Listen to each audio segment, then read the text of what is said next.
we might as well head on over to AEW as we're starting to. We're going to have a big, huge monster preview show for All In next week. All In, and I'm getting really excited about All In. This card is shaping up to be great. And one of the big stories, of course, is going to be Maxwell Jacob Freeman, the American champion. And there you see a beautiful pic. He is, if I was ever going to go that way, MJF. Look at that. Look at that body right there, Vlad. You sent that to me, little pervert. Well, I sent it to you for a different reason than I think upon you receiving it. But yeah, what do you mean whatever, if, buddy. by the way? Whatever. He's circumcised, you know.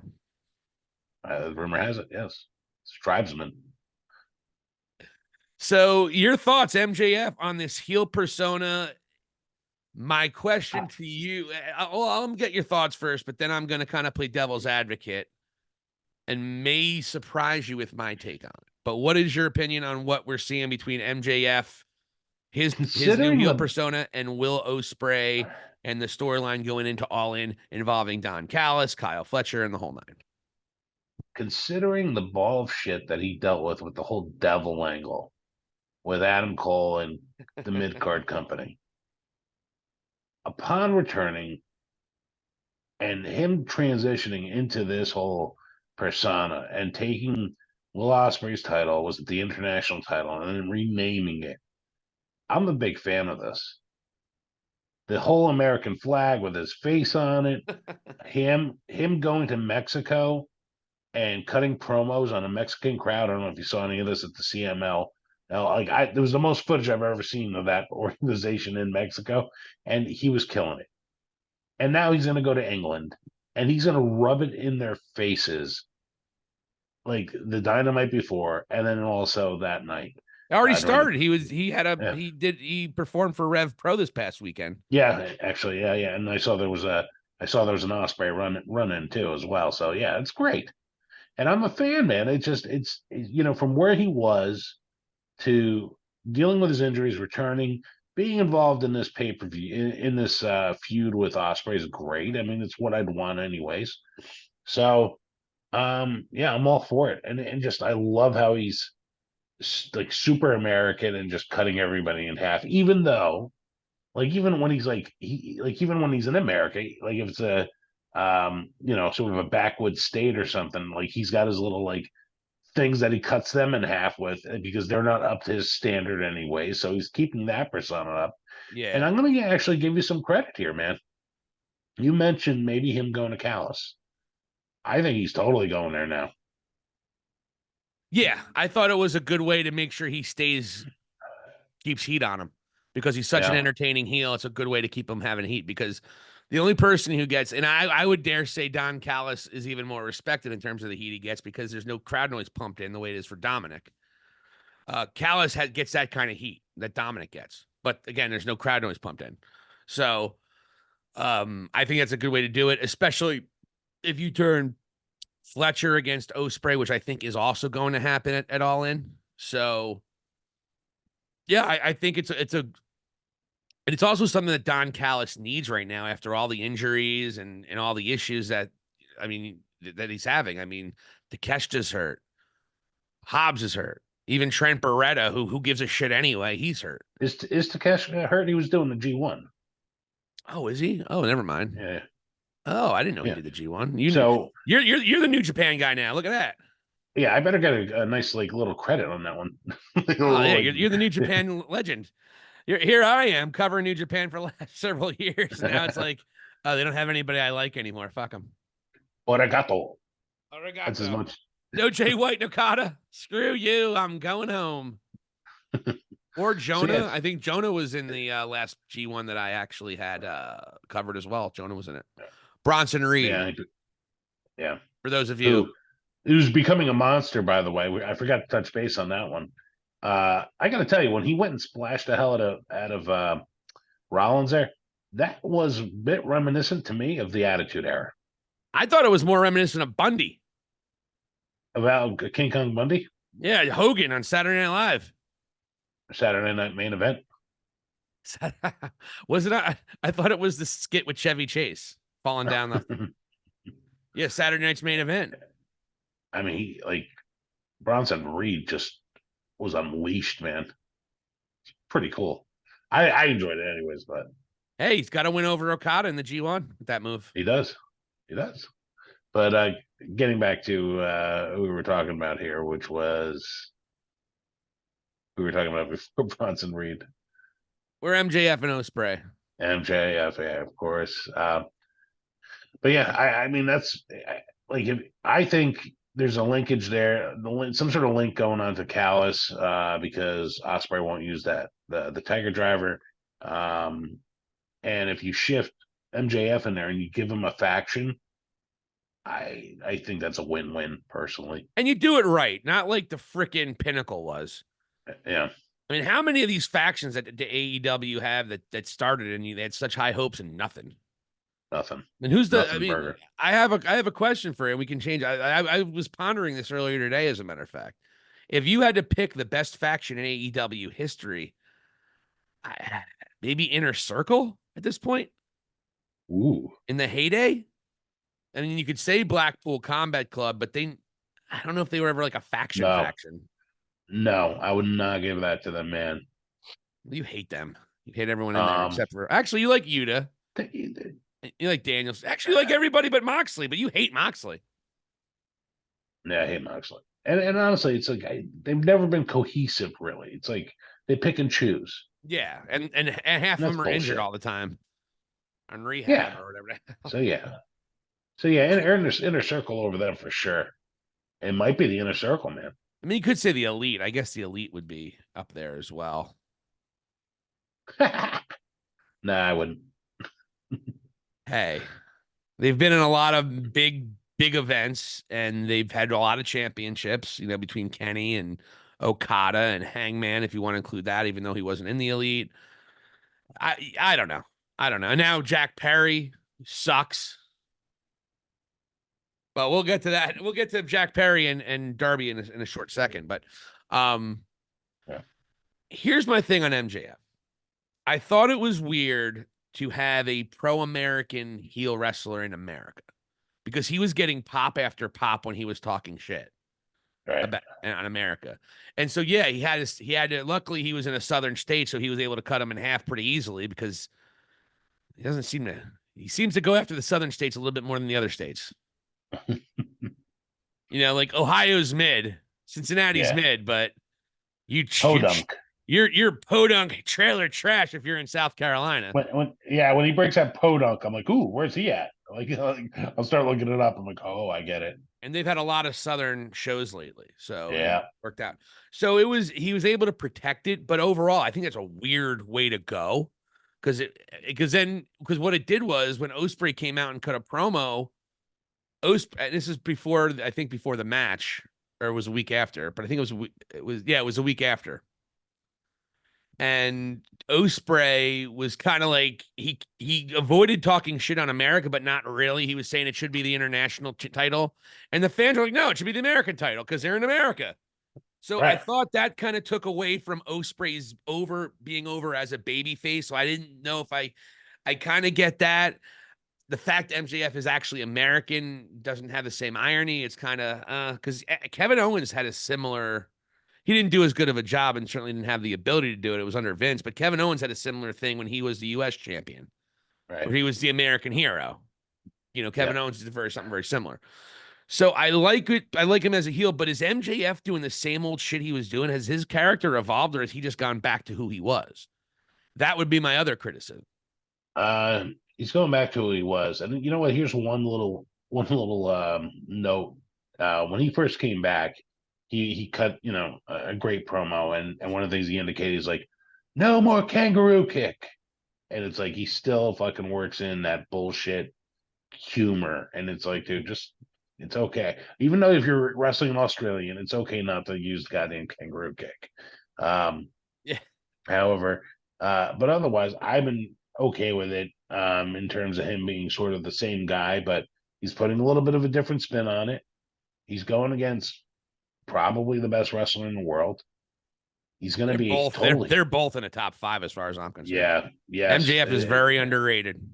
Yeah, like I don't disagree. and honestly, it might be 1A versus 1B at some points. And if you don't believe us, go back and watch their 59 and 59 minute and 58 Yeah, second match. If anybody has not watched that match, it is a clinic. It is yeah, one of the best matches I've ever seen. It was a dance. It was everything you want a wrestling match to be, in my eyes, yeah, except for the yeah. gosh darn commercials. Yeah, there's no denying it. It was just excellent. And so yeah, man, I mean, I think this is, and you mentioned Kyle Fletcher before. Kyle Fletcher, by the way, I have a feeling he's going to side with Ospreay myself. You're out of your mind.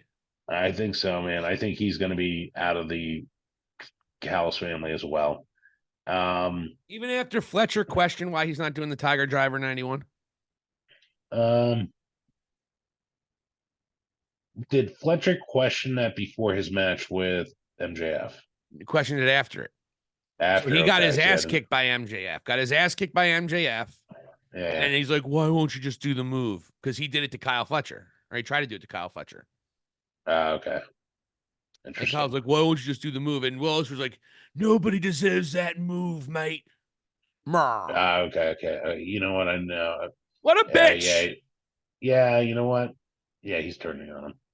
You He's convinced me. definitely turning on him. And Yeah, that's the way yeah. I you didn't. get more. And that's the way you even get more heat because Callis isn't going to need help with the heat. As soon as he turns on, as Yeah, soon as he shows up, he's going to get booed. So yeah. you need something a little bit more epic to hurt Will Ospreay here. It's going to be weird to have Will Ospreay lose in England, but it'll make it that much sweeter. Hopefully he can win the world championship a year from now. This might be a good diversion. I remember you and I were both saying you actually wanted Ospreay to maybe be crown champion here. And we Yeah. were talking about, well, what do you do with Bryan Danielson? Oh, okay, you shoehorn Bryan Danielson into the world championship, which is something I thought they would do. I was like, Yeah. they might do that. But how do you do that? You know, in terms of Swerve. Ospreay, we figured out if Ospreay can have a good feud with the Callis family for the next 6 months, 7, 8 months, then you can do All In again next year. But it's not even going to be in Wembley, apparently. It's going to be in Texas. So it won't be the same thing. But then you can Right. have Ospreay crown champion another time. They got to make All In a special event every year. So we always discussed how do you put in Ospreay at Wembley and how do you put Bryan Danielson? Well, those are the two best matches of the night. You're going to have MJF and Ospreay. I believe you're going to have the Callis family reignited with MJF at the top. And then we go over to a seemingly heel turning Swerve last night against Bryan Danielson for the AEW World Heavyweight Championship. And it'll be, I think, the third or fourth world championship match Bryan Danielson will have. He has lost every single one of them. He has lost seemingly at least half, if not a majority, of his big matches. Yeah. And so they had to shoehorn his AEW run, which, by the way, his AEW run has been great. I mean, his in-ring matches have been my favorite matches he's ever had. But the question is, was he wasted because he was never on top? He never had a title run and all this. Yeah. He has had some injuries. But as we go into possibly the last match of Bryan Danielson's career against Swerve Strickland for the AEW World Championship, how do you feel like what I believe we both thought was really shoehorned and kind of Yeah. I think they've done a really good job of getting this program up to a level where I'm actually really, really, really excited about Swerve and Bryan Danielson. Yeah. They're building up great. I think the match is going to be awesome, personally, and it's funny watching like Swerve morph back into being more of a heel. It just we were before in the other podcast we were talking about how like WWE has all these baby faces. At AEW, it's like the exact opposite. It's like they have all these tweeners, and Yeah. there's no like real like true blue like baby face that's there and like doing business on their behalf in that way. And Because their fans are yeah, sociopaths. they're sickos. Like Swerve even got cheered last night when he was doing the yes chants. He was doing the slow Yeah, yes chants, and he was yeah. doing them slow so he wouldn't get the chance. They were still chanting with him. Slowly, Sociopaths. yes. I think this hasn't been confirmed now, but Okada says bitch to Claudio Castagnoli, and it was the biggest pop of the night. yeah, What is that? it's a good point. my God. Yeah, you're right. But yeah, I mean, with Swerve and Bryan Daniels with his career hanging in the balance, it just means everything all of a sudden. And Swerve is morphing back to his like hangman, breaking and entering days basically. And it's gonna be an interesting match there in Wembley for sure. And I imagine it's just gonna be a clinic that Bryan Danielson's just gonna be able to like hang on that mantle and have a great moment. Yeah. I mean, and by the way, he deserves it. And what a beautiful, if you haven't checked it out, oh, sorry, buddy. Well, you're being a pain in the, pardon me, folks. This is Cosmo. He's a jerk off. Doesn't look like a jerk off. Look at him. Look at him. He's a terror. Terror. Anyway, the thing about Bryan Danielson, which he already said in an interview a couple months ago, his last match will probably be at the Washington pay-per-view, which is Wrestle Dream in I think late September, early October. Yeah. So that'll be his last match as a full-time performer, I'm assuming. Because he mentioned it. It's in Washington. Yeah. It's the way to go out. He said a couple of really interesting things on Bryan Danielson on in an interview. It doesn't sound like he, in any way, shape, or form, anytime soon is going back to WWE. So if anyone is waiting for Daniel Bryan to show up, that is not happening. He said, I'm never going to say never, but I want to go where I'm needed the most in wrestling. And if WWE ever has a turn for the worst and AEW is on top, maybe I'll go there. He literally said that. Bryan Danielson actually said he prefers AEW style over WWE because it's more wrestling based. So Bryan Danielson, I think, is still going to be a major part of AEW, just not a full-time wrestler, which is interesting. But yeah, I think they've done a good job of throwing it together at the last minute. Yes, I think the story could have been better to tell this story to get him to that point. But the amount of time that they've had to get Bryan Danielson and Swerve to get this level of anger and hate, now you see Swerve kind of turning heel. And that, again, I like those stories. I like heel versus babyface. And that Wembley crowd is going to be all in on Bryan Danielson, despite the whack job sociopaths that were cheering for Swerve last night. Like, he was definitely back to being a heel. He came back and attacked Bryan from behind. Yep. He's scumbag. But it's interesting, though, because you have Hangman Adam Page. He's still obsessed with Swerve, apparently. Yep. They brought it up last night. He's still obsessed with Swerve. But Hangman's kind of a dick. He's like a crazy heel, too. What are they doing? Yeah. Is Hangman going to turn a babyface again after he's beaten up Jeff Jarrett and whoever else? Lethal. Who are heels? What are they, baby faces already again? What is going on here? Jeff Jarrett could have promo about how much he respects Bryan Danielson, and all of a sudden they're the nicest guys in the world. I mean, I don't know. Exactly. Yeah, it was weird. That's a little weird. So I don't know what they're doing with Hangman Adam Page at all. I don't. Now that Swerve is a heel again. Unless they're turning him babyface again, which the crowd seemingly wants to cheer for Hangman. So, but he's been a real heel since he came back. He's been brutal. Yeah. So I don't know what they're doing. I have no idea what they're doing with that situation. Are they just gonna not have Hangman and Swerve interact now since they're both heels? I don't know. Like, I have no idea. Well, that's what a normal company would do. So I don't know what they're doing, but I can tell you that Bryan Danielson and Swerve, like you said, is going to be one of the best matches of the year. But you're also going to have another one of the best matches of the year. And you're probably going to have a good tag match. All in is shaping up to be good. The two women's matches are going to be great between Mercedes and Britt. And of course, you have Toni Storm and Mariah May, who's been telling a great story. You talked about this in pre-production. The pre-taped vignettes that AEW have been doing the last couple weeks have been great. Danielson's was fantastic last night. Mariah May's was fantastic last night. Darby's was great. And if anyone hates the Young Bucks or Jack Perry, you got to love that promo, bringing up all friends wrestling, essentially. I had a tear in my eye. I knew you. I thought you would have. He's like, Jack Perry? He had a couple matches on the Indies. He didn't fight for it. Exactly. It's great. Made fun of the Tarzan gimmick. Yeah. Anyone thought your Tarzan bullshit was good? No one bought that shit, I think he said. Yeah. I did. I thought he was literally raised in a jungle. Yeah, I thought there was some sort of weird adoption process that went on there, and he was found in the jungle. Imagine if he was Matt Perry's kid instead of Jack Perry's. Still dead. Still sad. Equal sadness. I don't know. Matt Perry overdosed on ketamine. It wasn't exactly just because he got sick like Luke Perry. Luke Perry was a little more tragic, wasn't it? I think it's all tragic. I'm probably going to die of a drug overdose, so I should probably not make fun of him. I'd say equally sad. You were right. I just judge drug addicts. That's why just joking. I don't know who I like more, Matt Perry or Luke Perry as an actor. I don't know. I don't think either one of them would make my top two. No, definitely not.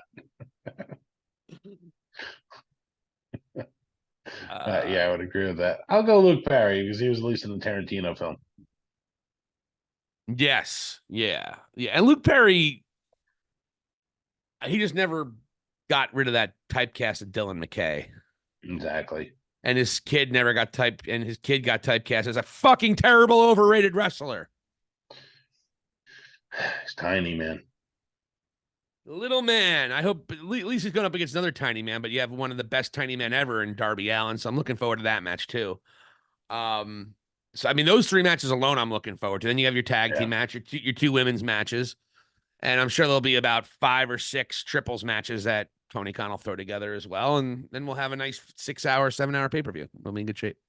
Who doesn't love 7 hours of wrestling, especially when you're at the stadium? I don't know. When we went to Collision, I could only do 3 hours. I left before Rampage even came on. I don't blame you, man. I mean, I think in terms of like attention span and just the energy levels, like it shouldn't be more than 3 hours. Maybe 4 hours with a pre-show. If you do your pre-show, you have a couple of dark matches or have a couple of 2 or 3 jabron matches. I can see a 4-hour situation and a 3-hour main show. I think that's pretty much what WWE does. All right. But Tony likes to get everybody on the card, and so by the time their main event rolls along, a lot of times, unless it is a killer match that's able to bring the crowd back in, a lot of times the main events, they lack a little energy in their pay-per-views, especially if it's not and if it's not the main event, at least the match before typically has really no energy. Yeah. So, but it is what it is. Where do you think they're gonna place the Ospreay match versus the Bryan Danielson match? Well, I think Danielson closes for sure. Yeah. Especially because Ospreay, I think, is losing. So I think Danielson closes. I think Ospreay, you're looking at either next to last or the next to last. Mm. They might also put it. Sometimes they have like a little intermission in a pay-per-view where you're going to get some. The viewer at home gets a lot of commercials, and it's like a 10-minute almost break between matches. You have some backstage vignettes, what have you. Maybe it's right. Maybe it's at the halfway point as well, so you can kind of digest Ospreay losing, and then they have enough time to kind of get over that part. But I don't see Ospreay winning this match. I do not even in the slightest. But so I think that'll either be the mid card or mid to upper card. Because Tony doesn't book these cards normally.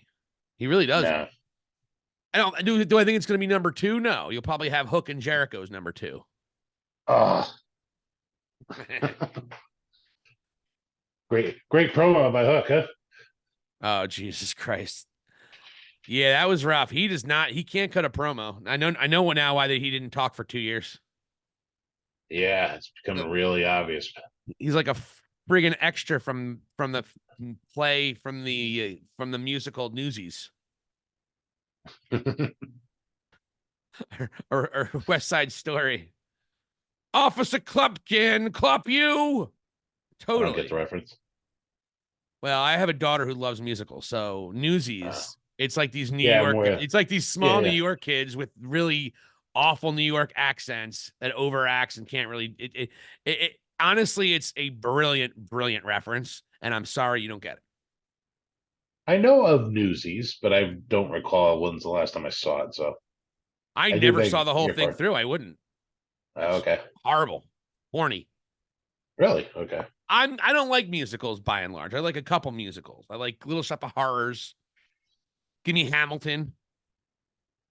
Hadestown, starring Ani DeFranco this past year. We saw that was great as well. Yeah, I tend to despise musicals.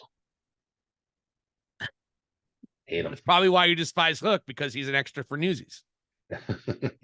See how we brought that full circle? But yeah, Yeah, he's we terrible. had I to mean, move like, on. yeah. People are like, why are they talking about musicals? This is a wrestling show, for Christ's sake. So today we're going to talk about the finer parts of Les Miserables versus Chicago. But yeah, Hook is a disaster. In the Jericho thing, Jericho's doing an okay job with this character. Like I said before, I think this is the best incarnation in Jericho since prior to the Ocho, because the Ocho was bad too. So I think this is the best version of Jericho since he was a babyface battling Eddie Kingston. Hmm. So I will say that. Hi guys. He calls it the Jericho Vortex. Now he's literally using the. You got to give him credit. You do have to give him credit. He is turning the chicken shit into chicken salad. I guess I'm not crazy about anything he's doing. Even like the stupid wall spot with Samoa Joe, just a random wall in the middle of it, and he's just driving him through it with a forklift. That was stupid. Yeah, it just I can't even put energy towards Jericho, and I just can't wait for his segments to fucking end. Well, Honestly, he's hacked Jericho. He's going to the bag of tricks that he's learned over a 30+ year career. So that's what he's he doing. just and all he needs to do is take a break, take 6 months off, relax, do People have been something saying for else, him to go take a play. break for a year. He's not taking. I know, man, and this is what's killing it. So yeah, that's where I'm at with him, man. Well, like I said, he's just a mid card jerk off now, so he's not killing you. You know, he's better than Baron Corbin No, was when Baron he Corbin is was on because top. I got that mid card jerk off. I got Jeff Jarrett's another mid card jerk off. They're both a hat on a hat, and I got to deal with them both. Why, Tony? Better than Austin Theory.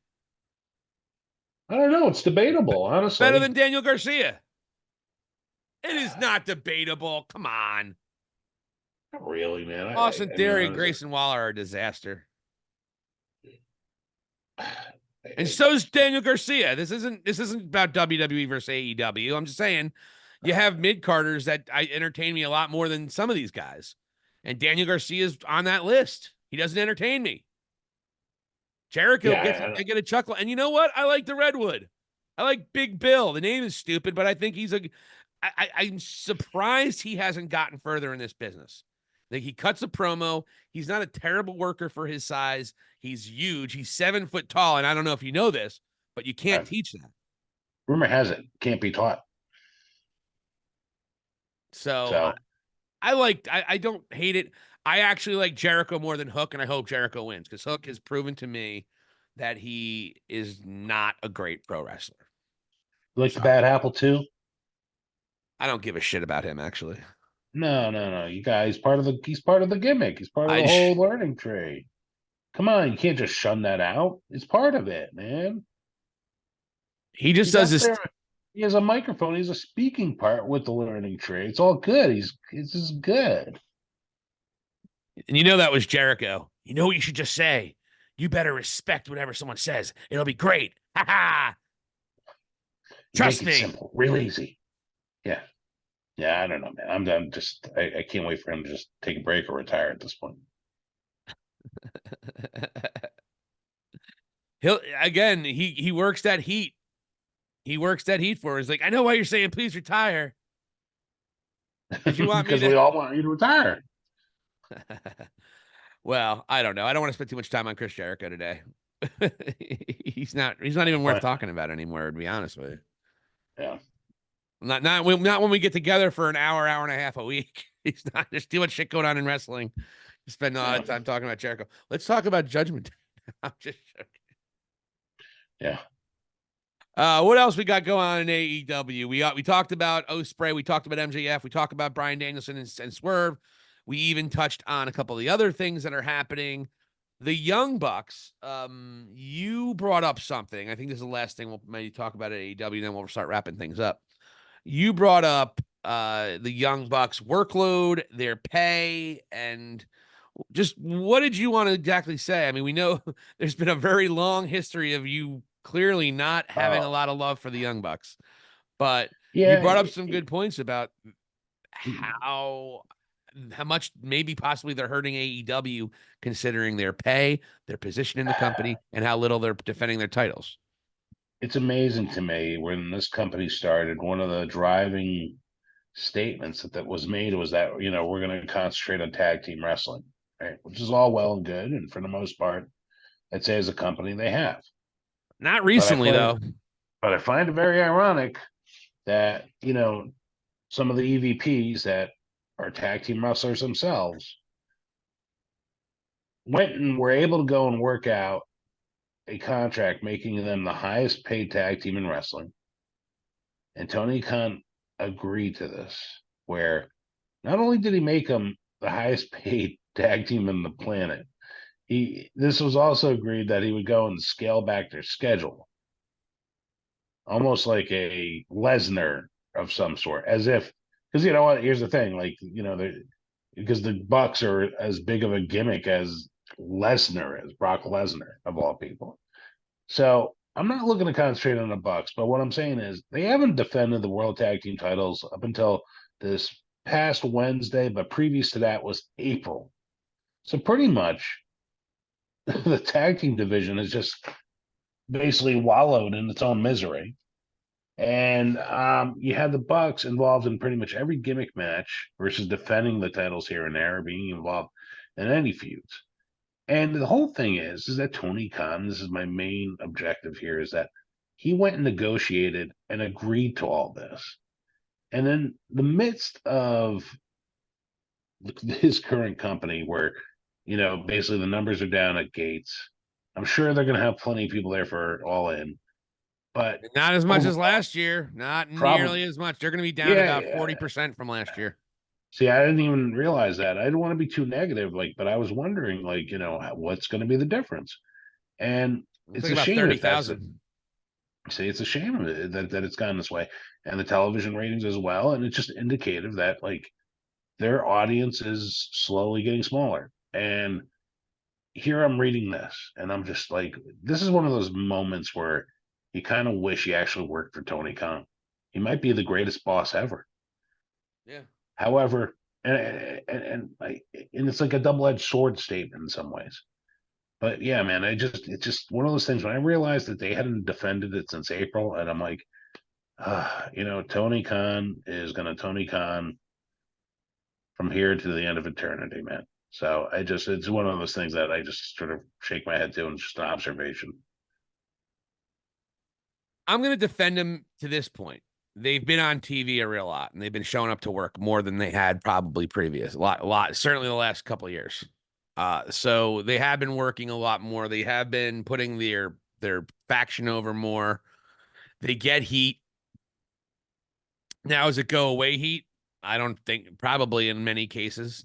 They clearly Yeah, don't draw as much as maybe they think they do, or maybe they're not as important to AEW as maybe they think they are. I mean, they certainly are important to the inception of AEW, and they certainly, I mean, it doesn't happen without them. It doesn't. Any way you want to slice it, AEW is not a thing without the Young Bucks being involved in professional wrestling. Period. It was right. them, Cody, Kenny, Tony Khan, and to a lesser extent, Hangman and Page and a bunch of other indie wrestlers that signed up, including SCU, a lot of which aren't there anymore. A lot of those originals are gone. You go back to 2017, 2018, and those being the elites when you really felt this palpable energy of the independent wrestling scene blowing up. Everything that the Bullet Club was doing, everything that the Kenny Omega Bullet Club was doing. And everything that Cody Rhodes was doing as a heel in Ring of Honor, everything was just being the elite, being extraordinarily popular. It's a completely different animal now. The Young Bucks are not the same people that they used to be. No. And what Tony Khan has to come to this thing, and Vince had to do it too with Hogan. Vince had to do it with, Vince had to do it with a lot of guys over the years. Some people just run their course and they shouldn't be on TV anymore, or they shouldn't be fit in that company anymore. And I don't think, at least since Brawl In, the first original one, ever since then, if not prior, the Young Bucks have been a liability to AEW than a positive.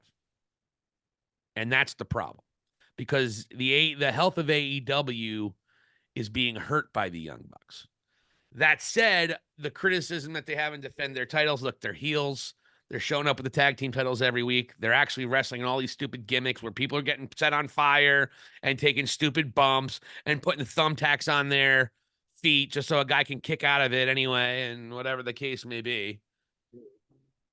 And it's the same indie bullshit. The problem is with the Bucks, more so than not defending the title, they're just doing this indie bullshit that doesn't play and makes no, sense. And if you don't believe me, just go listen to Jim Cornette. I mean, literally they had a guy, and Matt Jackson brought this up, and you said this. Matt Jackson's like, I don't know why people don't talk about the exploding shoe fight more. It's the exploding shoe super kick on Moxley more. You were not talking about it because Moxley was up giving you an atomic drop 90 seconds later after having his face blown up by a super kick. It didn't mean anything because of your indie stupidity on how you booked the match. Absolutely. Indie bullshit. That's the difference between the Young Bucks and Cody and Kenny. Kenny can do some indie bullshit too, don't get me wrong, but he's also one of the best wrestlers on the planet when healthy. Yeah. Yeah. To have an exploding super kick not be your finish to a match is beyond dereliction of duty when you are booking a match. That's why no one talks about it. And the fact that you have to ask the question, Matt Jackson, of why, and you don't understand it, that's why, shows how low of an IQ you have to a television wrestling audience. And that's the embarrassing part. And if you don't understand it, there's no way you should be a VP in a major wrestling company. Right. Period. So it's not that they're not putting the effort in or not putting the whatever. It's the fact that they just continue with the indie bullshit, the stuff that worked at Ring of Honor, the stuff that worked at TNA, the stuff that worked at MLW, wherever the hell else they wrestled over the last 20 years. Yep. It doesn't work on a national stage, and you want things to be impactful, but you book them like a moron. Yep. And then they had Matt Jackson quit over Jack Perry, who Jack Perry is saying, light me on fire again. Why is he? They book things so stupid. I don't know if they're trying to make Jack Perry a badass. He's never going to be a badass. No one's ever going to buy it. And I guess he's more over now than he's ever been. Thank you, CM Punk. I guess he's more over now than he's ever been. But the fact of the matter is Jack Perry is never going to be a top guy in this sport. Unless Jack Perry has the same weird pictures of Tony Khan in compromising positions that Daniel Garcia seems to have. Jack Perry is a distant fourth in the pillar, and Sammy Guevara is missing on Ring of Honor somewhere. No one's telling me Perry's a better wrestler than Sammy Guevara. Nobody. With Guevara, they offered him to go back and be part of the Learning Tree crew, and he's like, nah, I'll go work at Ring of Honor. Don't blame him. Why would you want to go back to Jericho? I mean, exactly. Jesus Christ. You've been down that road. That's the vortex. Exactly. And by the way, Jericho helped him initially. Yeah. Jericho was great in the beginning of AEW's run. Yeah. Jericho was great, and he helped, and he elevated a lot of guys. Now he's trying to cling on to him or expose him like he's doing Hook. But yeah, no, you make great points about the Bucks there. Even you going back a few minutes where you called them a liability. It's a beautifully mentioned statement. They are a liability now. And they still play favorites with their friends. Yeah. Jack Perry's indicative of that. Yeah. So Tony Khan's going to have to make that. Their next, and I think, and by the way, I think they only have 2 more years on their contract. I think they signed a 3-year deal. Tony Khan needs to not re-sign them as VPs next time and see what they want to do. If they want to go to WWE, fine. They would not do well in WWE. No. Oh, and did you hear this story? Well, let's go on further about the Bucks. Now, Sure. Penta El Zero has said that they're still in AEW at the moment, but all of the rumors going around, and Meltzer had even said this. The Lucha Brothers were thinking of re-signing with AEW, but they wanted to talk to the Young Bucks, but the Young Bucks didn't show up to work. So maybe they aren't shut up. And they never reached, and the Young Bucks, I guess, never reached out to them. I don't know if that's true or not, but if that's true, that just goes to show you how bad that they are. Because if they lose the Lucha Brothers, who they have completely squandered, now there's been injuries, but they have completely squandered the Lucha Brothers the last year. Yeah. And that's the difference. I mean, you used to have these tag teams. You had FTR, Lucha Brothers, the Acclaimed, even Private Party before they whatever happened. The Young Bucks. I mean, we had a lot of really good tag teams, and it was for the first few years, it was the best tag division, and it still might be because I don't think either tag division in the WWE is really lighting the world on fire at all. I think both tag titles have been a little rough. I thought we might go into a good area with DIY, but now the tag team titles are just going to be a part of the Bloodline storyline again, like they were with the Usos. So that's fine, but it doesn't mean it's a great tag division. What it means is the Bloodline's just going to feud over the tag titles. Right. So we haven't. And it's unfortunate because tag team wrestling is so awesome when it's done right. So I hope we have a really good match with Acclaimed and FTR. And look, you still have FTR and Acclaimed, and you still have a couple of really good tag teams. But overall, again, yeah, the Bucks are a liability. And honestly, like that whole idea, like the Bucks save that. If there's any part of that is true, WWE is definitely going to like what you call it, to the Lucha Brothers, because they want top stars from Mexico. They just signed that Stephanie, what's her name? The woman, the woman who so faced now, Sasha Banks at the pay-per-view. So this would be like the third star that they're looking to go, and it's like, you know what? If they're looking to like mainly run these sort of stars in Mexico and intertwine them a bit into the American storylines, and it's almost, you see the WWE Empire going into Mexico, almost like a little bit of a territory run at that point. And WWE's doing shows in Japan with Noah. Exactly. Yeah. Triple H is this. There's no forbidden door right now with Triple H. Yeah. How about TNA? That relationship. In fact, you can make the argument WWE is building better relationships throughout the wrestling world than AEW. Yeah. And not to mention, not only that, which is a big part of it, is that look how WWE is presenting stars that come over from AEW. You look at the big stars that came over. Ethan Page, your current NXT champion. Yeah. All right. Lexus King, he's been getting good pushes in NXT. He's fought for the title for a few titles already. I don't think he's that great. I don't think Pillman Jr. is that great, so I don't think he's a future star. But they're trying, presenting him as such. Jade Cargill's getting the star treatment, put with their biggest babyface female on SmackDown right away. And then, of course, you have Cody Rhodes, how he was treated when he came back. Yeah. So if you are an AEW guy and you were afraid that if you go to WWE, you're getting buried, that fear is gone. Yeah. Ethan Page walked in and was just handed the NXT championship. What do you think they're going to do for Ricky Starks? Oh, yeah. He's going to be the king of NXT, man. Oh, my God. You can't even, because you could get, like you said before, it is, if you are a halfway decent pro wrestler, it is easy to get over in NXT. That crowd just gives you all the love. And but the problem with that is sometimes it doesn't translate to the main roster, which we've seen a bunch. Oh, yeah. Carmelo Hayes is someone even most recently. And Ricky Starks is getting there at the right time because they're going to be on the CW channel, which is, you're going to have that many more eyes on the product for free. And it's going to go and elevate that company or that portion of the company a little bit. He's a star. Yeah. So WWE is they're attacking AEW on all these different levels, and they're starting to play AEW's game and beat them at it. Yeah.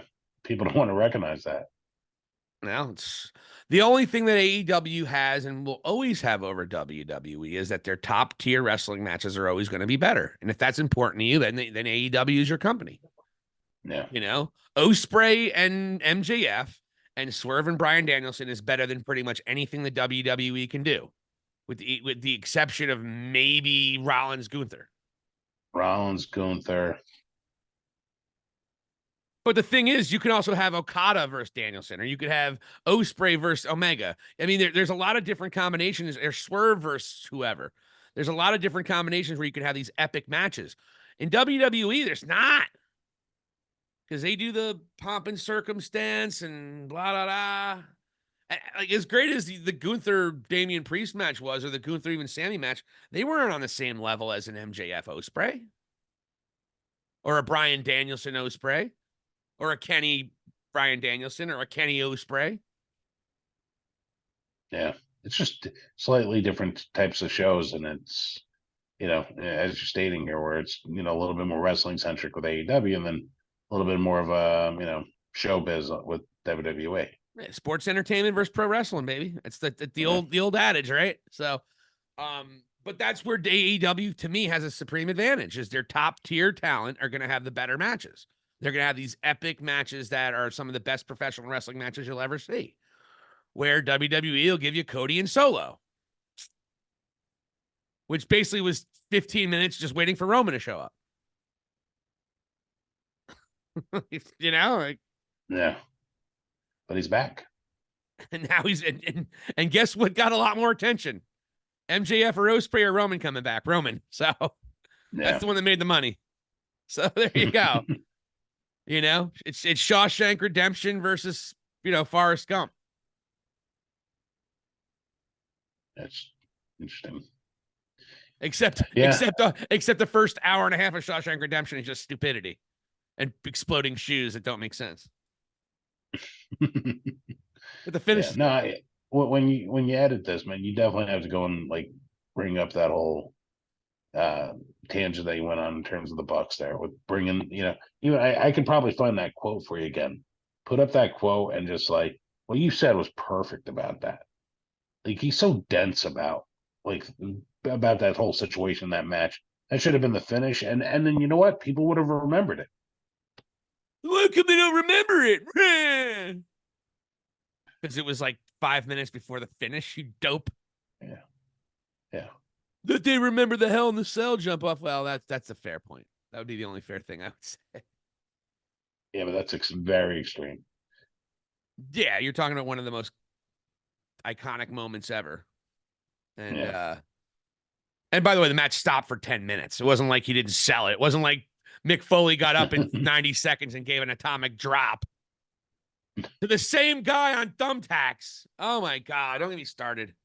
I mean, I already got started, but yeah, so that's it. They got to get rid of the indie bullshit if they ever want to grow. And hopefully Tony has a TV contract. And look, I don't want to blame Tony because he's just being himself. He's not a good, he doesn't know what he's doing. He's been in the wrestling business for 5.5 years. He has no idea what he's doing. He's easily manipulated by his big stars, people like the Young Bucks, people like Kenny Omega, well, maybe even more so Chris Jericho. Chris Jericho knows exactly what he's doing. There's a reason Jericho's still on TV. He's been in the ear of Tony Khan every step of the way.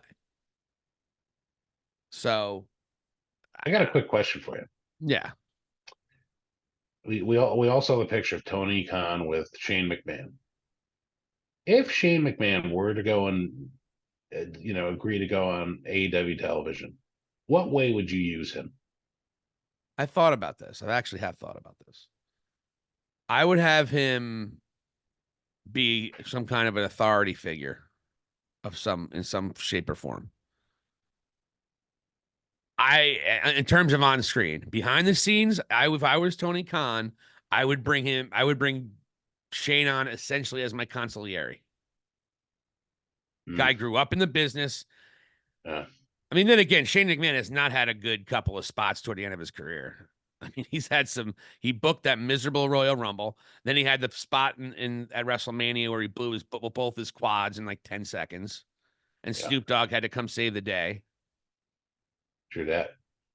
So I don't know how great Shane is, but I know he's been in the business a very, very long time, grew up in it, and certainly has seen how to handle talent and how to make decisions and make stands against talent that Tony needs help with.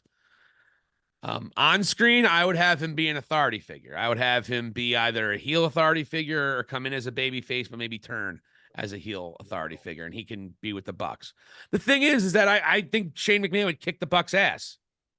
That's the thing. Like, he's bigger than them. Yeah, he would kick their ass for sure. He gets a better reaction. Well, he's also he also trains as a fighter. So yeah, like, he's a bigger star than the Bucks, Shane McMahon. It just be so I would have him be a part of an authority situation. And I know that's kind of passe, but it hasn't been done in a minute. It really hasn't been. Yeah. And it was beat to death for well over a decade with Bischoff and McMahon, and then the authority. I mean, more than a decade, almost 20 years. It was beaten to death. WWE's kind of gone the way of a fair-minded general manager on both shows, kind of how they did with Regal. So I think time might be right for Shane McMahon to come back, as maybe they make it a storyline where Shane McMahon, the TV deal is incumbent on Shane McMahon being a part of the decision-making processes in AEW as well. Right. That could be something you can do. But again, I just think Shane McMahon, any kind of help that Tony could get, Shane McMahon or Scott D'Amore, he needs to bring one of these guys in and help show him how to run a freaking wrestling company and not be manipulated by his stars. Because that's what's happening. Daniel Garcia should not be in the main event. No, not at all. If I could entertain you with my idea. Yeah, I was going to ask you, what are you thinking? Yeah, I like the authority figure as well, and I love the idea of a TV contract hinging on it, even streaming, if you will. And I would definitely bring him in as sort of a baby face, like representing Tony. But after, I don't know, 6 months, whatever it might be, I'd have him turn and pretty much be an authority figure where he has collected his favorites that wrestled in WWE but are currently there. And that's sort of his faction, going against the Elite, going against Tony Khan's groups, going against the Callis family when necessary. Miro, Adam Copeland's. Miro's still alive? Yeah, I think he's in Bulgaria. But whoever else is on that roster that spent time in Stanford, that's, you pretty much cherry pick who you had there and say, yeah, these are my guys, and they're going to make sure nobody gets in my way. And he does have a history of Bryan Danielson already. I'm sure he has some kind of history with Jericho. They were there for a long time together, so I'm sure there's something. That might be a way to rejuvenate Jericho, even. Guess I don't know. Jericho, he doesn't blow my skirt up either. I mean, I do think it's better what he's doing, but I almost don't want him to have that. I don't want him to get his claws in on the Shane McMahon thing. I want Shane to kind of do his own thing. And it would be kind of cool to see Shane outside of WWE and see what he does as a talent outside of that.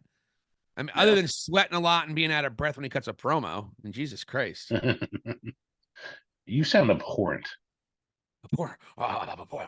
He did a lot of bad stuff in WWE his last run. He really did. So a part of me is really excited to see a McMahon in AEW, but another part of me is like, I mean, they're going to do something. It could go either way. They're going to do something. You don't have a meeting to not do something.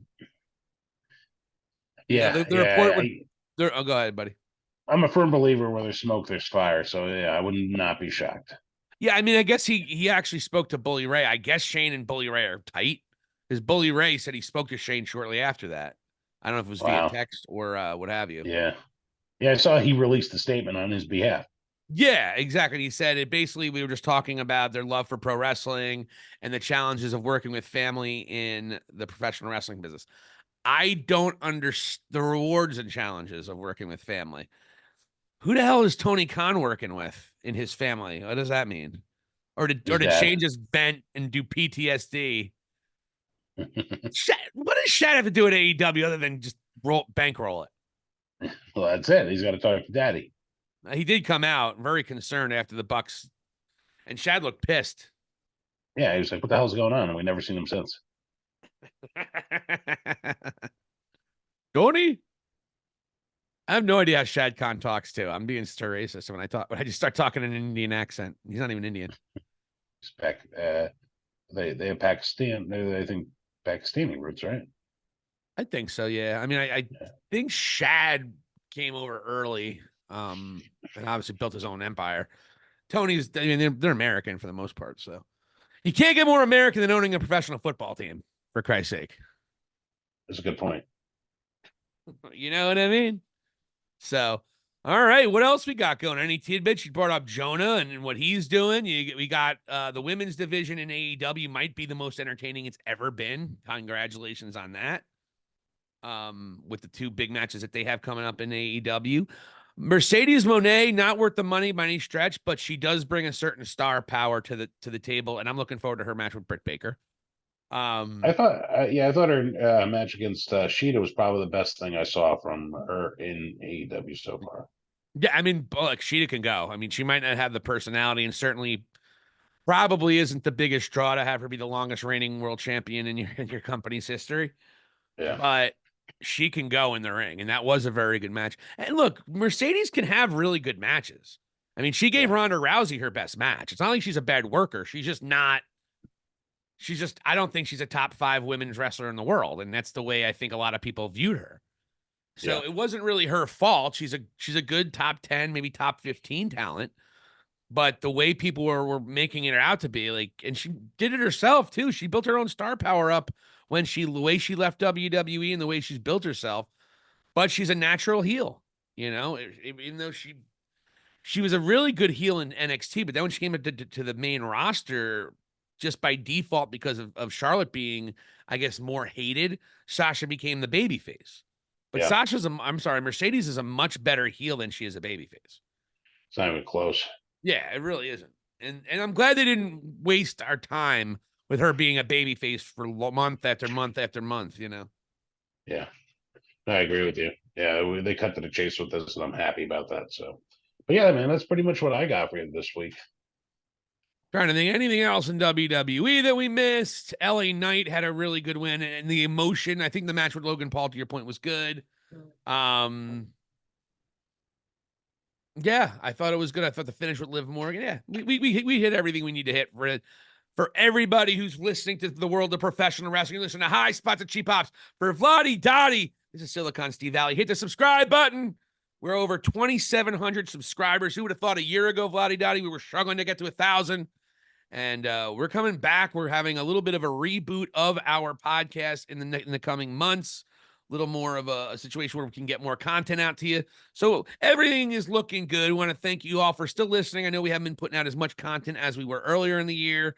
Summertime gets a little bit crazy for us in terms of just vacations and keeping up with our kids and everything else that we do, and bout of alcoholism and depression.